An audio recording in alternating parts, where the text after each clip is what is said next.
Mr. Walter Horn's office. He's here, Alice. Thanks, Bill.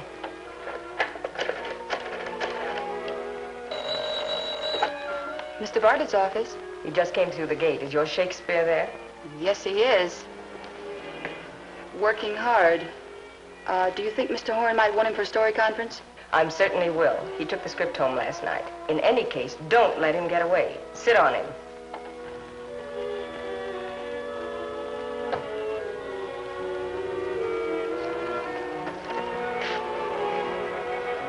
Thank you, George.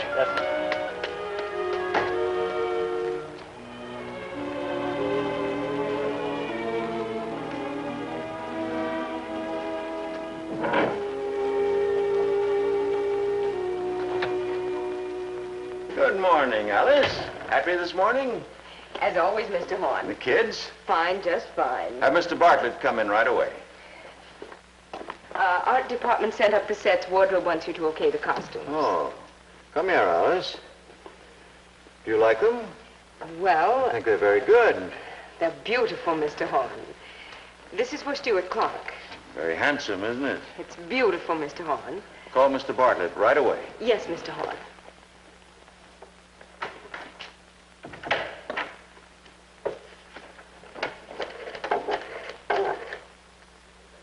Helen, pack him up and send him over right away. He's in a good mood. He'll be over. Mr. Bartlett? Mr. Horn wants to see you. Oh. Come on, he's in a good mood. My dear Helen, would it surprise you to know that I'm not the slightest bit concerned with the condition of Mr. Horn's mood? He wants to talk about the flames of Sahara. That's all I need. Trying to explain my script to that dear, untalented merchant is a waste of everybody's time. I'm not impressed. You wound me deeply. Look, be a good doll, will you? And run down and get me some tomato juice. He'll be mad. So let him be mad. On him, it looks good. Here. Oh, and tell him to put some lemon in it and a lot of black pepper and a benzodrine if they have one, huh? For heaven's sake.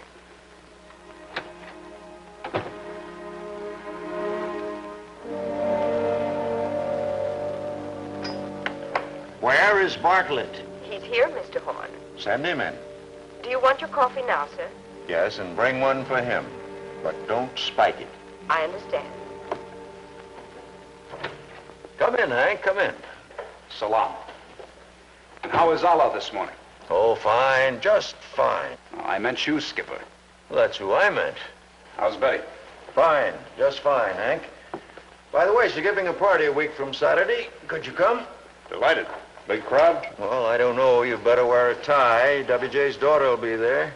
Oh, no. Now, don't blame me. It was Betty's idea to ask you. She wants someone young and good-looking to dance with the girl.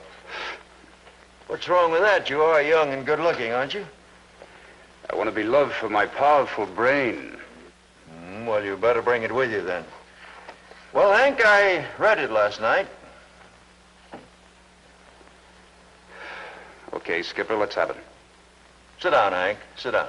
As a matter of fact, I read it very, very carefully. Shall I hold the calls, Mr. Horn? Unless it's WJ. Of course. Special delivery just came. Oh, who's it from? It doesn't say. Let's see, where were we? Oh, yes, that script. I read your script, Hank. I read it, as a matter of fact, 3 times. You didn't like it, huh? Sweetheart, you are a lousy writer. You're a lousy writer if you don't know a good thing when you have it. Now, that fight scene, how do you call it? Arab Duel. That scene it is great. Oh, thanks, Skipper. Yes? WJ on, too. Excuse me, Hank. Good morning, WJ. I think we can start on the first, WJ. The story is late. I'll meet you in the projection room at 11. Right. I'm sorry, Hank. Now, this Arab duel, where did you get the idea? Did you dream it up? Oh, no. I read it someplace when I was a kid. You see, Skipper, I always thought that a fist fight between 2 Arabs would be wrong. You're so right. Those desert guys are pretty serious about dames. They'll fight for them. And they want blood, not a black eye. That's it. Well, then what I thought. Sabers? Well, unfortunately, our leading man is... Stewart is a great actor. Oh, one of the greatest. The greatest. But, well, he's a soft little guy. I mean, in private life. And those Arab swords are pretty hefty. Of course, we could always make one for him out of aluminum. Oh, no. Oh, no. No phony props in my pictures. You know my principle. Now, you take this desk, for instance. It worked in La Paloma. It was supposed to have belonged to Emperor Maximilian of Mexico. Well, it had been his. And this chair worked in the woods of Vienna. Once belonged to Charles IV, last Emperor of Austria. No, sir. In my pictures, people are made out of flesh. Wood is made out of wood, and life is made out of life. That's it. Realism. That's what we're after. Now, it came to me. This Arab duel. It's real. It's down to earth. It's bloody, and it's new, and it's film, Skipper. It's widescreen. And it's democratic. What do you mean, democratic? Don't get me wrong. I just meant you don't have to be clever in order to fight an Arab duel. Why, you can even be a producer. I mean, you could be a bank clerk or a school teacher even and still come out on top. You don't have to be athletic in order to win. No, I think I know what you mean. There's one thing, though, Hank. I don't like the idea of the girl falling for this Ali Ben what's-his-name. You don't like that? No, I don't. The wife of a powerful chieftain going overboard for a young camel driver? Why, it's ridiculous. Completely out of character. Say, you're right, Skipper. That's funny. Why didn't I think of that? That has to be changed. Well, let me think about it a minute. Now, let's see. We're all right up to the point where the camel driver says to her, what can he give you? Money, clothes, jewels? But can he give you happiness? If you want to know how your wife is amusing herself during your office hours, you may find somebody young and good-looking around her. Young and good-looking. Young and good-looking. Yeah, that should play pretty well. And we'll fade out when they leave the Arab village and go right into our tag, just like it's written. How's that for a switch? What? Oh, yes, you put that on paper. We'll talk about it later. Right.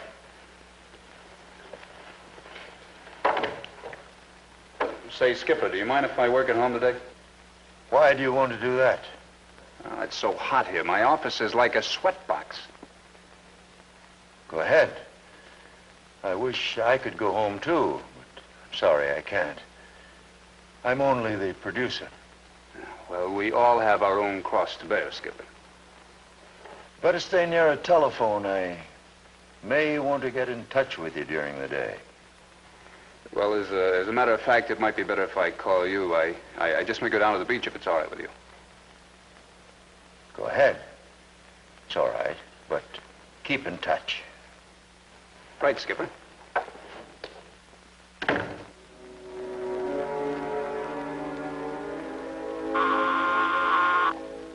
Yes? Mr. Lewis is calling. I can't talk to him now. Tell him I'll get in touch with him later. And Alice, hold all calls.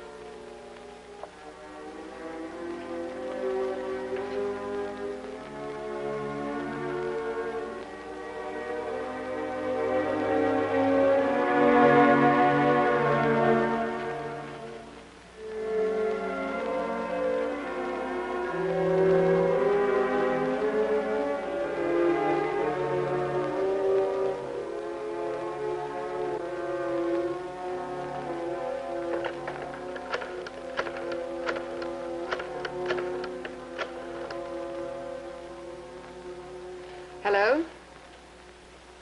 Hello, Walter. How are you feeling? Fine. Why? Oh, I don't know. You seemed a little upset this morning. Did I? About that party. I talked to Bartlett this morning. I say I talked to Bartlett. He says he'll come. That's fine. What did you say? I said that's fine. What was that? I lit my cigarette. Was there anything else you wanted? Oh, nothing. I'll see you tonight.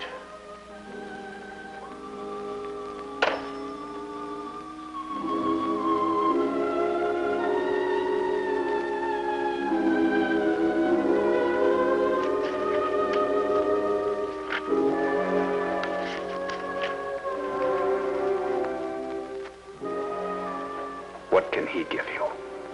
Money? Clothes? Jewels? But can he give you happiness? Can he give you love? Does the sun shine brighter when he's around? Does your heart beat faster? Of course it doesn't. You're trembling. What are you afraid of? We're alone. Just you and me in the whole world.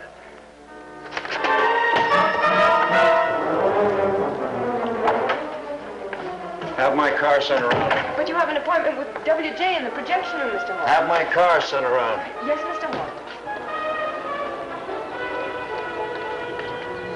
I'll drive, George. Sir? I won't need you for a while.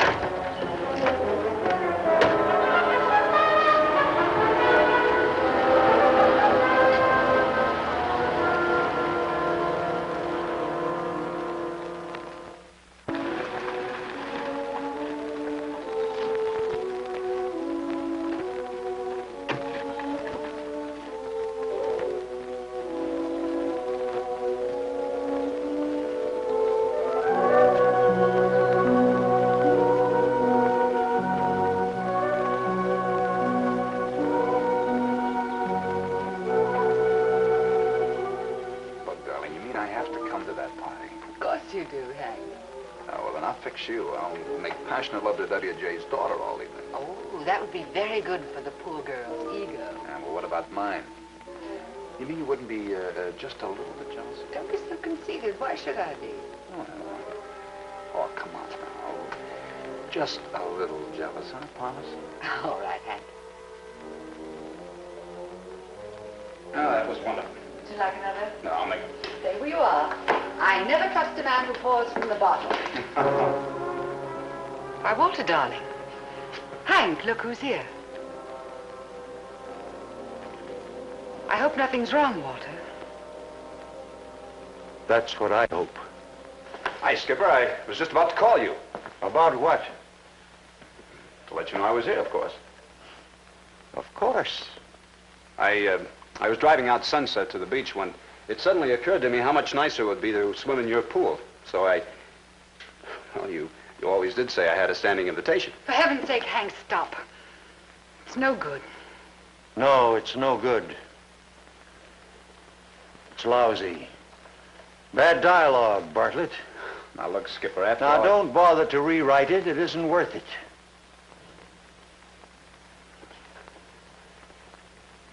Since when has this been going on? There's been nothing going on. Nothing? Nothing. Not quite. I'm in love with her. And you, Betty? I don't know. Of course she does. Of course she does. And why shouldn't she? You're tall, good-looking, and brave, aren't you? My, how brave you are. This morning you looked into my eyes and said, I'm going to the beach. Then you sneaked into my house. Cut it out. Sneaked in, unafraid, braving the watchful eyes of my servant who just happened to have her day off. You dived into my pool, drank my liquor, made love to my wife. Walter, for heaven's sake! Whose beauty, desirability, fragrance of hair, warmth of complexion, at least partly, come from the bottles and jars and treatments I am signing sizable checks for. Skipper, you are a merchant. And you're a thief, Bartlett. Stop it, both of you!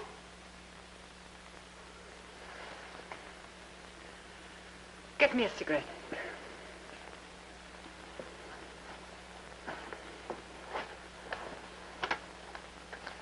Look, Skipper, let's be civilized about this. From now on, Smoke your own cigarettes. Well, you dirty... No, Hank.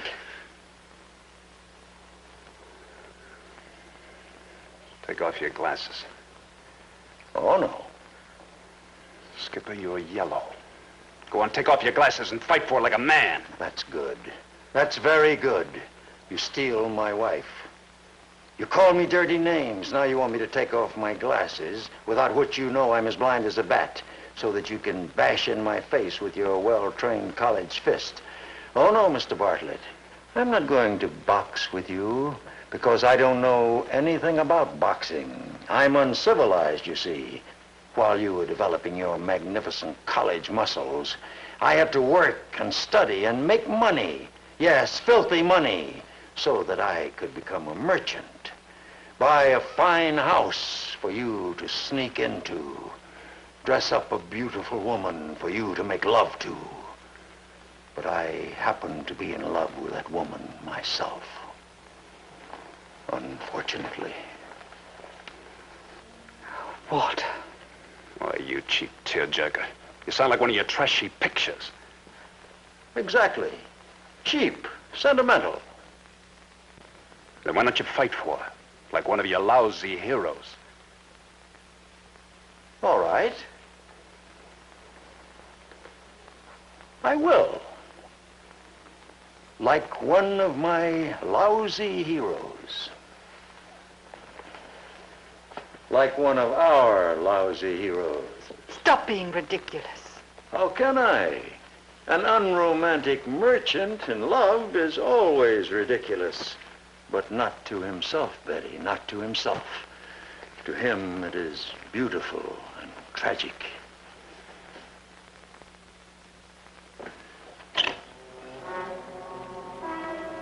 Arab Duel. Remember, Mr. Bartlett?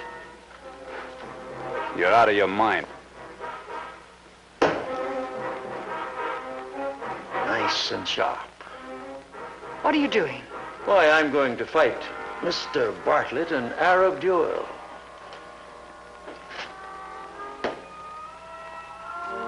Salam. Put that thing down. Why, it's democratic, isn't it? All it takes is guts. Isn't that what you said? You don't have to be an athlete to come out on top. What are you talking about? Arab Duel, the result of Mr. Bartlett's $1,700 a week imagination or his research, I'm not sure which. One opponent stabs himself, say, in the arm. The other has to do the same. Then the first stabs himself in the leg or the chest. The other follows suit. This goes on until one of them quits. He's the loser. The other grabs the woman by the hair and drags her into his tent. Isn't that so, Mr. Bartlett? The guy who's got the most guts?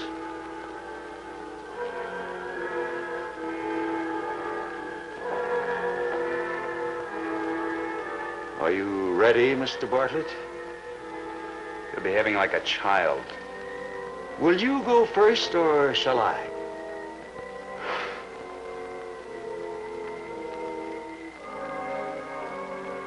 Very well.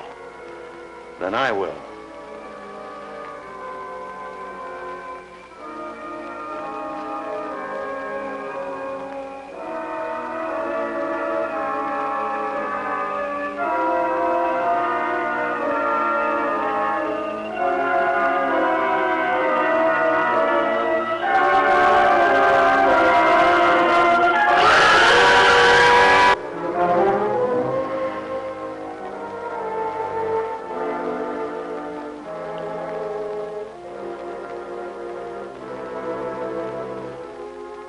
This is my love, Mr. Bartlett.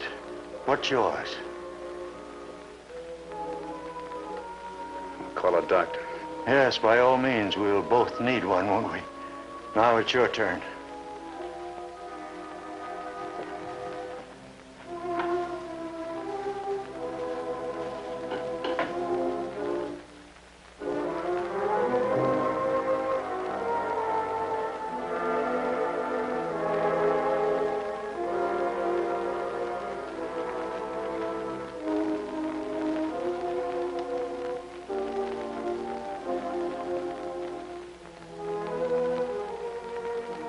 Take it. What are you waiting for? Here's the woman, dying to know which it'll be, the chieftain or the young camel driver. Come on.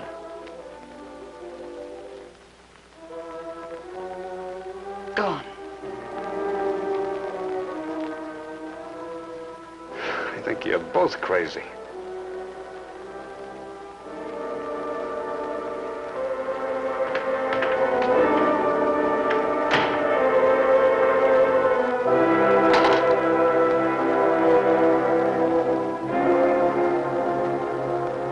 Here, you need it.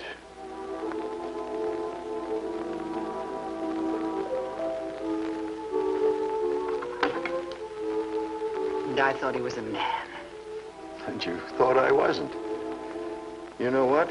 I was beginning to think that myself. Where do we go from here? I don't know about you, but I've made my bid.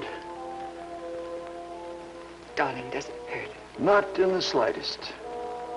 No, I can't try to be heroic any longer. It hurts. It hurts a lot.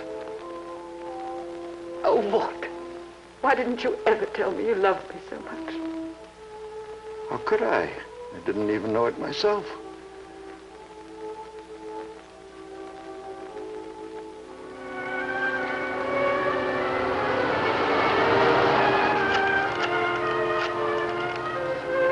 He's here, Alice.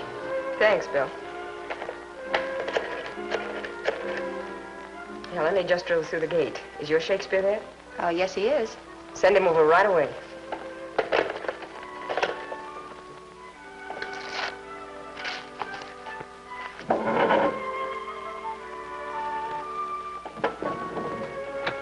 Good morning, Mr. Horn. Morning, Alice.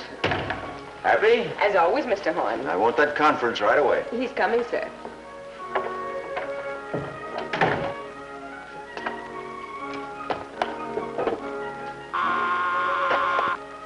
Yes? He's here, Mr. Horn. Send him in. Mr. Frimm. Good morning. Good morning, Mr. Horn. Sit down. Sit down. Is the coffee ready? Yes, Mr. Horn. Cup of coffee, Mr. Frimm? Oh, no, a glass of milk, if I may. A glass of milk for Mr. Frimm. Well, Mr. Frimm, did you read the script? Yes, Mr. Horn. And? It needs a little work. Well, that's why I hired you. Tell me about it. First, this Arab duel. Do you like it? Well, I'm asking you. I don't. Why not? Because it's not believable. To mutilate oneself would necessitate a love of which no ordinary person is capable. Ah, but Mr. Frimm, our hero is no ordinary person. And his love is no ordinary love. It just might happen.